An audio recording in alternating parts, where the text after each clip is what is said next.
നമസ്കാരം. മലയാളി വാർത്ത ലൈഫിലേക്ക് സ്വാഗതം. 2026 ജനുവരി 13 ചൊവ്വാഴ്ച ഇന്നത്തെ നിങ്ങളുടെ രാശിഫലം അറിയാം. തയ്യാറാക്കിയത് ജയറാണി EV. മേടം രാശി അശ്വതി ഭരണി കാർത്തിക ആദ്യ കാൽഭാഗം.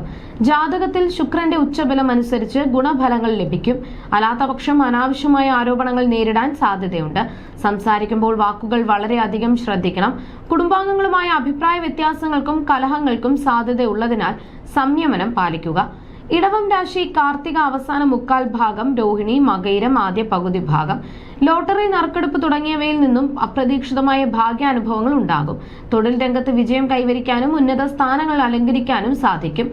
സർക്കാരിൽ നിന്നും അനുകൂലമായ ഗുണാനുഭവങ്ങളും കീർത്തിയും ലഭിക്കുന്ന ശുഭദിനമാണിത്. മിഥുനം രാശി മകയിരം അവസാന പകുതി ഭാഗം, തിരുവാതിര പുണർദം ആദ്യ മുക്കാൽ ഭാഗം. തൊഴിൽപരമായ ക്ലേശങ്ങൾ വർദ്ധിക്കാനും കഠിനാധ്വാനത്തിന് തക്കതായ പ്രതിഫലം ലഭിക്കാതെ വരാനും ഇടയുണ്ട്. വാഹനങ്ങൾ കൈകാര്യം ചെയ്യുമ്പോൾ അതീവ ജാഗ്രത വേണം. ധനനഷ്ടത്തിനും അലർജി, വാത, കഫ രോഗങ്ങൾ എന്നിവയ്ക്കും സാധ്യത കാണുന്നു. കർക്കിടകം രാശി പുണർദം അവസാന കാൽഭാഗം, പൂയം ആയില്യം. ശാരീരികമായ അസ്വസ്ഥതകൾക്കും സഞ്ചാരക്ലേശങ്ങൾക്കും സാധ്യതയുണ്ട്.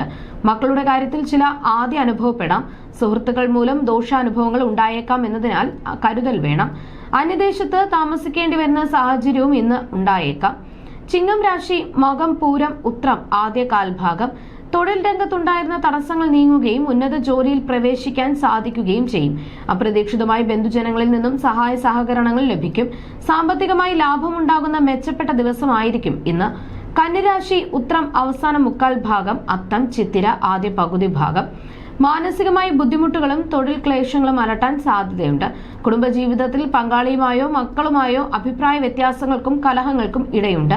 അപമാനത്തിനോ ധനനഷ്ടത്തിനോ സാധ്യതയുള്ളതിനാൽ എല്ലാ കാര്യങ്ങളിലും സൂക്ഷ്മത പാലിക്കണം. തുലാം രാശി ചിത്തിര അവസാന പകുതി ഭാഗം, ചോതി വിശാഖം ആദ്യ മുക്കാൽ ഭാഗം.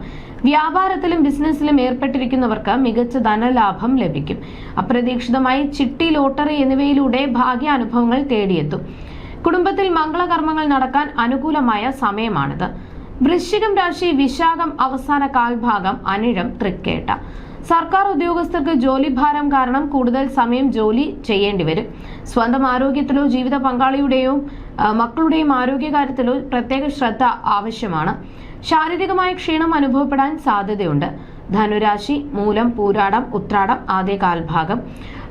ആഭരണങ്ങളോ അലങ്കാര വസ്തുക്കളോ സമ്മാനമായി ലഭിക്കാൻ യോഗമുണ്ട്. ഉത്തമമായ വിവാഹ ആലോചനകൾ വരാനും സന്താന സൗഭാഗ്യത്തിനും സാഹചര്യമുണ്ട്. കോടതിയിലെ സാമ്പത്തിക തർക്കങ്ങളിൽ അനുകൂലമായ വിധി പ്രതീക്ഷിക്കാവുന്നതാണ്. മകരം രാശി ഉത്രാടം അവസാന മുക്കാൽ ഭാഗം, തിരുവോണം അവിട്ടം ആദ്യ പകുതി ഭാഗം. ശത്രുക്കൾ പരാജയപ്പെടുകയും നിയമപരമായ കാര്യങ്ങളിൽ വിജയം കൈവരിക്കുകയും ചെയ്യും. കീർത്തിയും ഭക്ഷണസുഖവും ലഭിക്കും. പുതിയ വസ്ത്രങ്ങൾ വാങ്ങാനും അധികാരമുള്ള ഉയർന്ന തൊഴിൽ പദവികൾ ലഭിക്കാനും ഇന്ന് സാധ്യതയുണ്ട്. കുംഭം രാശി അവിട്ടം അവസാന പകുതി ഭാഗം, ചതയം പൂരുരുട്ടാതി ആദ്യ മുക്കാൽ ഭാഗം. പുതിയ കാര്യങ്ങൾ തുടങ്ങുമ്പോൾ തടസ്സങ്ങൾ അനുഭവപ്പെട്ടേക്കാം. തീ, ആയുധങ്ങൾ എന്നിവ ഉപയോഗിക്കുമ്പോൾ അതീവ ജാഗ്രത വേണം. ഉയരങ്ങളിൽ നിന്ന് വീഴാൻ സാധ്യതയുള്ളതിനാൽ ജോലി ചെയ്യുമ്പോഴും യാത്രകളിലും പ്രത്യേക കരുതൽ ആവശ്യമാണ്. മീനം രാശി പൂരുരുട്ടാതി അവസാന കാൽഭാഗം, ഉത്രട്ടാതി രേവതി. വേണ്ടപ്പെട്ടവരിൽ നിന്നും അടുത്ത ബന്ധുക്കളിൽ നിന്നും അപ്രതീക്ഷിതമായ മോശം അനുഭവങ്ങൾ ഉണ്ടായേക്കാം. ജീവിതത്തിൽ ചില കഠിനമായ തിരിച്ചറിവുകൾ ലഭിക്കുന്ന ദിവസമാണിത്. ശാരീരികമായും മാനസികമായും ചെറിയ സുഖക്കുറവുകൾ അനുഭവപ്പെടാൻ ഇടയുണ്ട്. ജ്യോതിഷ സംബന്ധമായ നിങ്ങളുടെ സംശയങ്ങൾക്കും പരിഹാരങ്ങൾക്കും ജയറാണി EV 9746812212.